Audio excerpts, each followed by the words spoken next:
Bloomberg Audio Studios. Podcasts, radio, news. When we talk about tariff risk, I mean, we've spoken so much about how much it's going to cost us to import goods from overseas because of potential retaliatory tariffs, but you kind of forget we export a lot too. And I thought Bloomberg had an interesting article today that talked about all of these unfulfilled contracts for agricultural exports that could be in jeopardy if, Mexico wants to stick it to us. They buy $6 billion of corn from us. China buys obviously a lot of soybean and wheat from us, and there are some concerns here that they may decide to cancel or at least pare back some of those contracts. Yeah, more than 11 million metric tons of grains have been sold but not yet shipped to our top three trading partners, China, Mexico, and Canada. Let's see how it all shakes out. Of course, President Trump has put on hold his plans to tariff Mexican goods and services that are covered under the USMCA until April 2nd, and then maybe new negotiations begin. We're not sure how it's all going to play out just yet. I just want to know, Scarlet, if I can get my avocados or not. Yeah, well, are you a big avocado fan? I am. All right, so am I. So let's talk a little bit more about avocados. Let's bring in right now someone who knows firsthand how the price of avocados can change things up, and that is Scott Boatwright. He is CEO of Chipotle. Scott, welcome to The Close. Thank you so much for joining us today. Thank you, Scarlet. Happy to be here with you this afternoon. Let's start with tariffs because we can't avoid the elephant in the room here. The single biggest way that tariffs are making your life at Chipotle more difficult. Of course, tariffs impact everyone here in the U.S. As we think about, I know avocado supply is on the top of mind for a lot of U.S. consumers. It is for us, as you could imagine. We've gone through what we believe to be a very sound vendor diversification program as it relates to buying avocados. We buy everything that we can possibly pick up here in the U.S. During the growing season that's here in California. But we've also moved out of Mexico, which was about 80% of our supply, to other countries like Peru, Dominican Republic, and even Colombia, and reduced the reliance to about 50% with further diversification efforts underway. So the diversification effort and the sourcing inside the U.S., how has that affected the cost? Has it increased costs for you? No, actually, we've been able to maintain costs by bringing in other countries of origin, which has helped support our margin. Tariff impacts will be felt, as you can imagine. I said on our last earnings call, if all tariffs go into place with Mexico, Canada, and China, it will impact our margin by about 60 basis points in total. Not immaterial, but not the end of the world either. You also said on that call, Scott, that you as a company were willing to eat that, meaning not necessarily pass that directly on to the consumer. You still stand by that? I do stand by that, Romaine, and here's why. The consumer today we recognize fully is under pressure.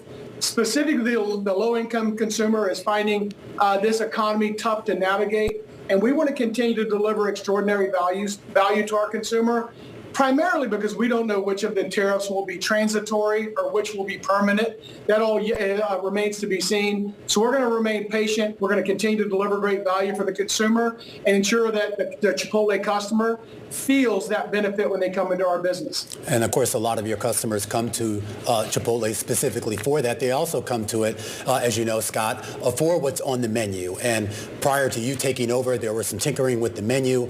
Obviously, now that you've permanently been installed in CEO since November, you've had a chance to now guide this going forward. When we talk about new product introductions, and more importantly, not just what the uptake is going to be by the consumer, but how you bring these products to the market at a cost that's going to be favorable to your own bottom line.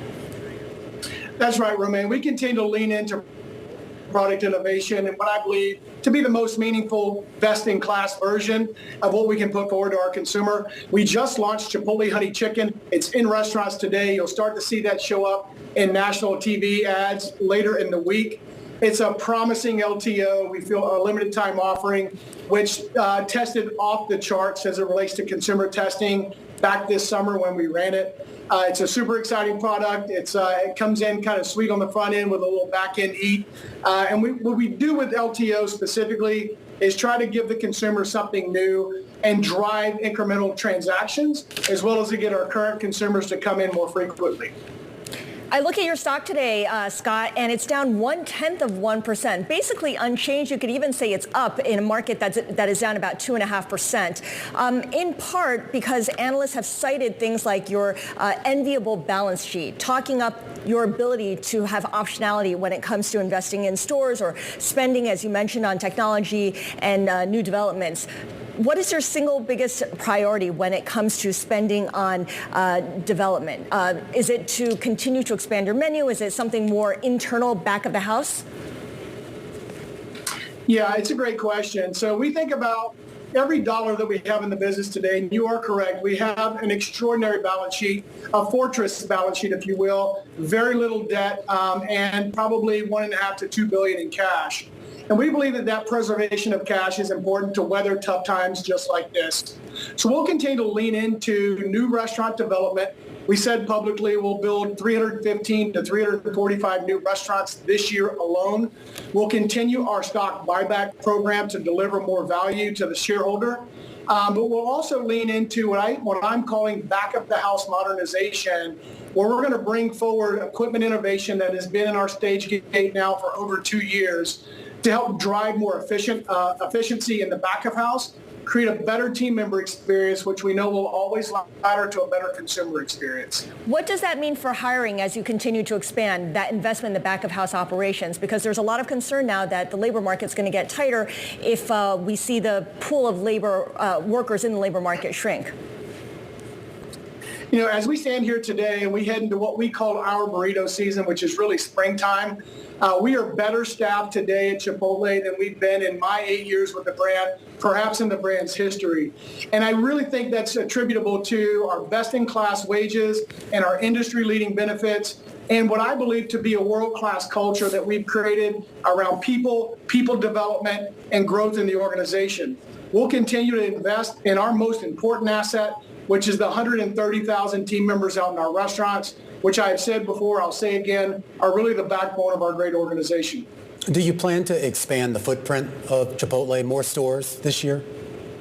We absolutely do, Romaine. We're going to build 315 to 345 new restaurants here in North America. We'll have additional growth in Canada this year. We're looking at expanding our footprint in Western Europe. Our partnership with Al-Shaya in the Middle East will produce additional Chipotle restaurants in that region. We're also looking at additional partnerships around the globe as I stand here today, really in this idea of really moving Chipotle into a global iconic brand. All right, Scott, I really appreciate you taking time for us. Scott Boatwright, he is the CEO of Chipotle.